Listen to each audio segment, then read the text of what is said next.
Балдар, саламатсыңарбы? Бүгүн силер менен хобби тууралуу сүйлөшкүм келип турат. Хобби бул адамдын кызыгуусу, өзүнө жаккан, ага сүйүнүч, кубаныч тартуулаган жагымдуу бир иши болуп саналат экен. Хобби чыгармачылык жаатында болушу мүмкүн. Ырбы, бийби, сүрөт, же болбосо кайсыл бир нерселерди изилдөө, же болбосо чогултуу сыяктуу нерселер болушу мүмкүн. Келе балдар, бүгүн сабакты аткаргандан кийин сөзсүз түрдө ар кимибиз өзүбүздүн хоббилерибиз менен бөлүшөбүз. Ал силер кызыккан ишиңер кайсы жана эмнеси менен жагат, сөзсүз түрдө жаза кеткиле. Эгер хоббиңер жок болсо, аны тапканга аракет кылгыла.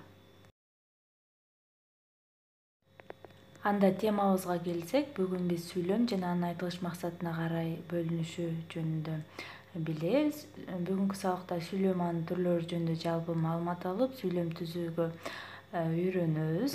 Сөзсүз түрдө ыймандуу, адептүү болууга аракет жасайбыз. Сүйлөм бул толук маанилүү бир ойду билдирет. Анын тутумундагы сөздөр жана сөз айкаштары бири-бири менен дайыма байланышта болот. Каалаган эле сөздөрдү, сөз айкаштарын бириктирип койсо, ал сүйлөм болбойт. Ал сөзсүз түрдө кандайдыр бир бүтүндүккө ээ болуш керек. Ар бир сүйлөм өзүнчө интонацияга ээ болот дагы. Мындай ар бир сүйлөмдү айткандан кийин сөзсүз түрдө биз тыным жасайбыз. Мына ошол тыным интонация болот. Жана сүйлөм бүткөндөн кийин алардын тыныш белгилери коюлат. Сүйлөм айтылыш максатына карай жай сүйлөм, суроолуу сүйлөм, илептүү сүйлөм жана буйрук сүйлөм болуп бөлүнөт. Жай сүйлөм. Сүйлөмдөгү ой жайынча гана баяндалса, ал жай сүйлөм деп аталат.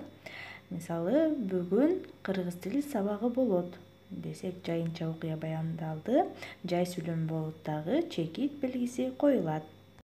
Суроолуу сүйлөм бул суроо маанисинде айтылган сүйлөм. Бир нерсе билүү, жаңы маалыматка ээ болуу максатында айтылат. Мисалы, сага бүгүнкү сабак жактыбы деп сурай турган болсоңор, суроолуу сүйлөм болот дагы, ага суроо белгиси коюлат. Илептүү сүйлөм бул күчтүү сезим менен айтылат.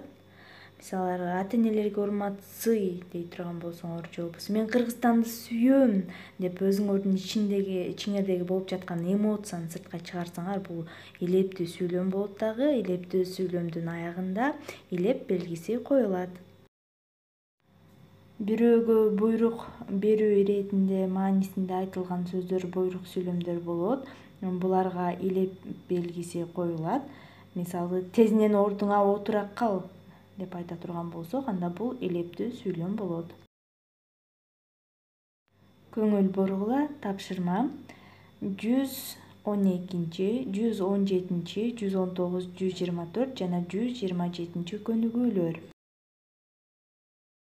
Балдар, бүгүнкү сабактан жакшы маалымат алдыңар деп ойлойм.